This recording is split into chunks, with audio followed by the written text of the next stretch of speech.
क्या जीवन कभी-कभी अटका हुआ या दिशाहीन सा महसूस होता है? मुझे लगता है हम सब कभी ना कभी इस दौर से गुजरते हैं। बिल्कुल। ऐसा लगता है जैसे आप बस एक जगह पर फंस गए हैं। हाँ, और आज हम जिस स्रोत पे बात करने वाले हैं, वो इन्हीं भावनाओं से निपटने के लिए कुछ बहुत ही सरल लेकिन हैरान करने वाले शक्तिशाली सबक सिखाता है। और जो बात इसे और भी दिलचस्प बनाती है वो ये है कि ये सबक आए कहाँ से हैं। ये किसी सेल्फ हेल्प गुरु की किताब से नहीं है। सही बात है। ये American navy seal commander admiral William H McRaven के अनुभवों से लिए गए हैं। मतलब दुनिया के सबसे कठिन सैन्य प्रशिक्षणों में से एक से। बिल्कुल।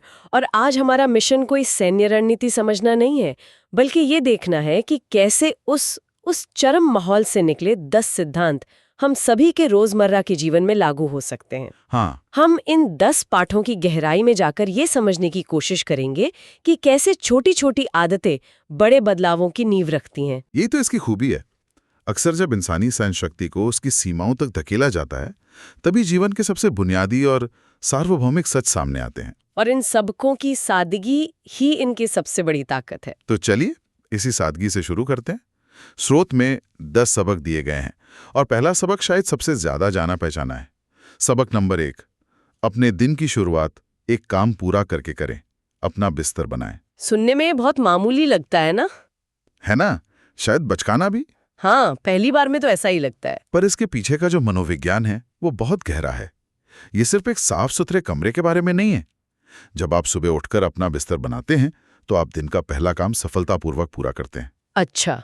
यह आपको एक छोटी सी जीत और एक गर्व का एहसास देता है और यह आपको अगला काम करने के लिए प्रोत्साहित करता है। ये कीस्टोन हैबिट के विचार जैसा है, मतलब एक ऐसी बुनियादी आदत जो दूसरी अच्छी आदतों को बढ़ावा देती है। बिल्कुल। और स्रोत इस पर एक बहुत शक्तिशाली बात कहता है, अगर आप छोटी चीजों को सही नहीं कर सकते तो आप बड़ी चीजों को कभी सही नहीं कर बिल्कुल यही।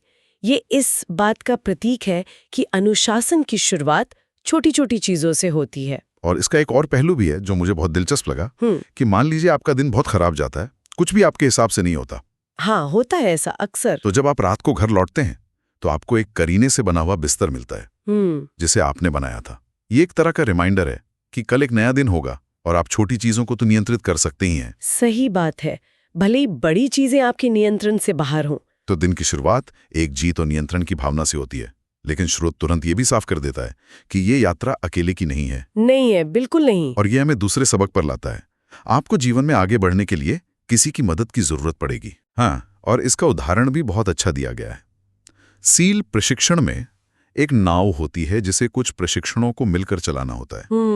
अगर कोई एक भी अपनी पूरी ताकत से चप्पू नहीं चलाता तो नाव सीधी नहीं जा सकती, खासकर जब लहरें ऊंची हों। ये एक सीधा सा उदाहरण है कि आप कितने भी मजबूत या प्रतिभाशाली क्यों ना हो, आप अकेले हर तूफान का सामना नहीं कर सकते। बिल्कुल। मुझे लगता है कि ये बात आज की सेल्फ मेड संस्कृति के खिलाफ जाती है, जहां अकेले सफलता पाने पर बहुत जोर दिया जाता है ना? हाँ, ये उस मिथक को तोड़ता है। दूसरों से मदद मांगना या एक टीम पर निर्भर रहना कमजोरी नहीं है, ये समझदारी और ताकत की निशानी है। सही। ये स्वीकार करना कि हमें दूसरों की जरूरत है हमें ज्यादा लचीला बनाता है। कोई भी अकेले महान नहीं बनता। हर किसी के पास अपनी नाव की टीम होती है, दोस्त, परिवार, सहकर्मी। और टीम में कौन सबसे ज्यादा योगदान देता है, इस पर तीसरा सबक बहुत दिलचस्प है। किसी व्यक्ति को उसके दिल के आकार से आंकें। हाँ, ये मेरा पसंदीदा सबक है। स्रोत में बताया गया है कि प्रशिक्षण में अक्सर सबसे छोटे कद के लोग, जिन्हें मजाक में मंचकिन क्रू कहा जाता था, वो सबसे मजबूत बनकर निकलते थे। ये कैसे संभव है? क्योंकि यहाँ दिल का मतलब शारीरिक क्षमता नहीं है, इसका मतलब है साहस, इच्छा शक्ति और दृढ़ संकल्प। अच्छा। सील प्रशिक्षण शारीरिक ताकत से ज्यादा मानसिक दृढ़ता का परीक्षण है।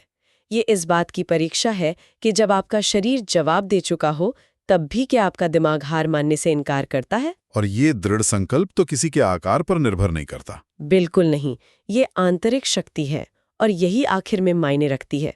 तो पहले 3 सबक एक मजबूत नींव रखते हैं। व्यक्तिगत अनुशासन, फिर अपनी टीम बनाना और ये समझना कि असली ताकत अंदर से आती है। लेकिन एक अच्छी टीम होने का मतलब ये नहीं है कि रास्ता आसान हो जाएगा। बिल्कुल नहीं। असल में यहीं से असली परीक्षा शुरू होती है, जो हमें चौथे सबक पर लाती है। जीवन निष्पक्ष नहीं है, आगे बढ़ते रहें। एक कठोर सबक है। स्रोत में शुगर कुकी ड्रिल का जिक्र है।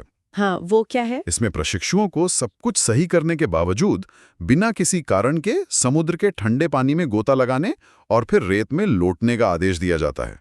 बिना किसी कारण बिना के? किसी कारण के। हाँ। जब वे बाहर निकलते हैं तो वे सिर से पांव तक रेत से ढके होते हैं, एक शुगर कुकी की तरह। इसका कोई तर्क नहीं होता, ये सिर्फ अन्यायपूर्ण होता है। पर क्या इसका एक नकारात्मक पहलू भी हो सकता है? मतलब क्या ये लोगों को व्यवस्था के अन्याय के खिलाफ सवाल उठाने से रोकता है? ये एक बहुत ही जरूरी सवाल है। देखिए, स्रोत का संदर्भ सैन्य प्रशिक्षण है, जहां आदेशों का पालन करना सबसे जरूरी है। ठीक है। लेकिन आम जीवन के लिए इसका संदेश ये नहीं है कि अन्याय को चुपचाप स्वीकार कर लें। संदेश ये है कि जब आप अन्याय का सामना करें, हाँ। तो शिकायत करने या खुद को पीड़ित समझने में अपनी ऊर्जा बर्बाद ना करें। अच्छा। उस पल की वास्तविकता को स्वीकार करें और आगे बढ़ने पर ध्यान केंद्रित करें। ये मानसिक दृढ़ता बनाने के बारे में है, न कि अन्याय को अनदेखा करने के बारे में। और अन्याय अक्सर असफलता की ओर ले जाता है। ये हमें 5वें सबक पर लाता है, जो हमारी सोच के बिल्कुल विपरीत है। असफलता आपको और मजबूत बना सकती है। हाँ। यहाँ द सर्कस का उल्लेख है, जो हर बार असफल होने पर मिलने वाली एक अतिरिक्त थका देने वाली सजा होती है। और यहाँ एक विरोधाभास है। जो प्रशिक्षु द सर्कस में सबसे ज्यादा समय बिताते हैं, मतलब जो सबसे ज्यादा असफल होते हैं लेकिन हार नहीं मानते, वे अंत में शारीरिक और मानसिक रूप से सबसे मजबूत बनकर निकलते हैं। वाह। ये असफलता को एक अंत के रूप में नहीं, बल्कि विकास के एक शक्तिशाली उपकरण के रूप में देखता है। ये हमें सिखाता है कि झटके हमें तोड़ने के बजाय बनाने की क्षमता रखते हैं, बशर्ते हम उनसे सीखें और लगे रहें। बिल्कुल। ये तो एंटी फ्रैजाइल होने जैसा है, सिर्फ दबाव झेलना नहीं, बल्कि दबाव में और बेहतर हो जाना। सही शब्द है। और असफलता का डर अक्सर हमें जोखिम लेने से रोकता है, जो सीधे छठे सबक से जुड़ा है। आपको बड़ी हिम्मत दिखानी होगी। हाँ, सील प्रशिक्षण में एक बाधा कोर्स होता है, जहां प्रशिक्षुओं को तेजी से रस्सी से नीचे फिसलना होता है। एक तरीका पारंपरिक है, जो धीमा लेकिन सुरक्षित है। और दूसरा तरीका है सिर के बल नीचे जाना, जो बहुत खतरनाक है, लेकिन रिकॉर्ड समय में पूरा हो सकता है। एडमिरल मैक्रेवन ने खतरनाक रास्ता चुना। तो सबक ये है कि हमेशा सुरक्षित खेलने से आप औसत रह जाते हैं। बिल्कुल।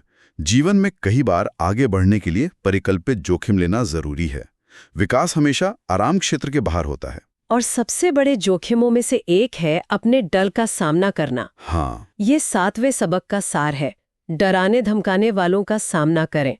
इसका उदाहरण शार्क से भरे पानी में तैरने से आता है। मुझे तो सोचकर ही डर लग रहा है। हाँ, प्रशिक्षुओं को सिखाया जाता है कि अगर कोई शार्क हमला करने के इरादे से पास आए तो भागो मत। भागो मत, फिर क्या करो? अपनी जगह पर डटे रहो और पूरी ताकत से उसकी नाक पर मुक्का मारो। वाह। और यहाँ जो बात आकर्षक है, वो इस सिद्धांत का व्यापक अनुप्रयोग है ना? हाँ, बिल्कुल। बुली या डराने वाली चीज सिर्फ कोई व्यक्ति नहीं होता। ये हमारा आंतरिक डर हो सकता है, हमारा आत्मसंदेह हो सकता है, या कोई ऐसी चुनौती जो असंबद्ध लगती है। सही। स्रोत का संदेश साफ है। जब हम डर से भागते हैं तो वो हमारा पीछा करता है और बड़ा हो जाता है, लेकिन जब हम घूमकर उसका सामना करते हैं तो वो अक्सर अपनी ताकत खो देता है। तो साहस डर की अनुपस्थिति नहीं है। बिल्कुल, बल्कि डर के बावजूद कार्रवाई करना है। बिल्कुल। तो अब तक हमने अनुशासन, टीम वर्क और डर का सामना करने के बारे में बात की है। ये हमें सबकों के अंतिम समूह की ओर ले जाता है, जो नेतृत्व और आशा के बारे में है। 8वां सबक कहता है, मुश्किल समय में अपना सर्वश्रेष्ठ प्रदर्शन करें। हाँ, सील प्रशिक्षण का एक चरण होता है जहाँ प्रशिक्षुओं को ठंडे कीचड़ भरे पानी में घंटों बिताने पड़ते हैं। जहां निराशा हावी होने लगती है। स्रोत कहता है कि यही वो क्षण होता है जब असली चरित्र और नेतृत्व सामने आता है। मतलब कोई भी तब अच्छा प्रदर्शन कर सकता है जब सब कुछ ठीक चल रहा हो। हाँ, आसान समय में तो सब अच्छा करते हैं, लेकिन महानता केवल तूफानों के दौरान ही परखी जाती है। क्या आप दबाव में बिखर जाते हैं, या आप शांत रहकर दूसरों को प्रेरित करते हैं? यही असली परीक्षा है। और ऐसे ही निराशा के क्षणों में 9वां सबक सबसे ज्यादा मायने रखता है। लोगों को उम्मीद दें। उम्मीद बहुत शक्तिशाली चीज है। स्रोत में एक कहानी है जहां कीचड़ में ठिठुरते हुए प्रशिक्षु हार मानने वाले थे। तभी एक ने गाना शुरू कर दिया। अच्छा। धीरे धीरे बाकी सब भी गाने लगे। उस एक आवाज ने निराशा के माहौल को उम्मीद में बदल दिया। ये उम्मीद के मनोवैज्ञानिक प्रभाव को दर्शाता है। उम्मीद सिर्फ एक अच्छी भावना नहीं है, ये एक रणनीति है। रणनीति कैसे? जब आप दूसरों को उम्मीद देते हैं तो आप उन्हें अपनी सीमाओं से आगे बढ़ने की ताकत देते हैं। वो आवाज बनना, वो उदाहरण बनना जो दूसरों को बताता है हाँ ये संभव है, हम ये कर सकते हैं। ये अपने आप में नेतृत्व का एक गहरा कार्य है। और उम्मीद का अंतिम रूप क्या है? शायद यही कि चाहे कुछ भी हो जाए आप लड़ाई नहीं छोड़ेंगे। बिल्कुल। ये हमें अंतिम और सबसे महत्वपूर्ण सबक पर लाता है, कभी भी हार न माने। स्रोत में उस पीतल की घंटी का जिक्र है जो ट्रेनिंग सेंटर के बीच में रखी होती है। कोई भी प्रशिक्षु किसी भी समय जाकर उस घंटी को बजा सकता है। और उसका मतलब होता है? उसका मतलब है मैं हार मानता हूँ, और वो घंटी हर समय एक आसान रास्ते के रूप में मौजूद रहती है। जब भी दर्द असहनीय हो, जब ठंड बर्दाश्त से बाहर हो, जब लगे कि अब एक कदम भी नहीं चल सकते, तो बस जाओ और घंटी बजा दो। और बहुत से लोग बजाते भी हैं। असाधारण जीवन वही लोग बनाते हैं जो उस दर्द, थकावट और निराशा के बावजूद उस घंटी को बजाने से इनकार कर देते हैं। ये मानसिकता ही आखिर में सब कुछ तय करती है। तो अगर हम इन सभी 10 सबकों को एक साथ देखें तो ये एक बहुत ही साधारण काम से शुरू होता है, अपना बिस्तर बनाने से। और कभी हार ना मानने की मानसिकता तक पहुंचता है। हाँ, ये कोई सैन्य बनने की गाइडबुक नहीं है, बल्कि एक मजबूत और उद्देश्यपूर्ण जीवन जीने के लिए एक दर्शन है। सही कहा। मुख्य संदेश यही है कि छोटे छोटे दैनिक कार्य मिलकर एक असाधारण जीवन का निर्माण करते हैं। बिल्कुल। और इन सरल सिद्धांतों में न केवल एक व्यक्ति का जीवन बदलने की क्षमता है, बल्कि शायद दुनिया को भी बदलने की क्षमता है। ये तो बहुत बड़ी बात है। क्योंकि हर बड़ा बदलाव, हर महान आंदोलन हमेशा एक छोटे दृढ़ संकल्प वाले कदम से ही शुरू होता है। एडमिरल मैक्रेवन का अंतिम संदेश यही है कि एक व्यक्ति जो इन सिद्धांतों पर जीता है, वो अपने आसपास की दुनिया में एक सकारात्मक लहर पैदा कर सकता है। ये एक बहुत ही शक्तिशाली विचार है। तो इन सभी 10 सबकों पर विचार करने के बाद हमारे सुनने वालों के लिए एक सवाल है जिस पर वे सोच सकते हैं। जरूर। अगर किसी को कल सुबह से इन 10 सबकों में से सिर्फ एक को, मतलब सिर्फ एक को अपने जीवन में पूरी तरह से अपनाना हो, तो आपके अनुसार कौन सा एक सबक किसी सामान्य व्यक्ति के जीवन में सबसे तेजी से और सबसे गहरा सकारात्मक बदलाव ला सकता है और क्यों? बहुत अच्छा सवाल है।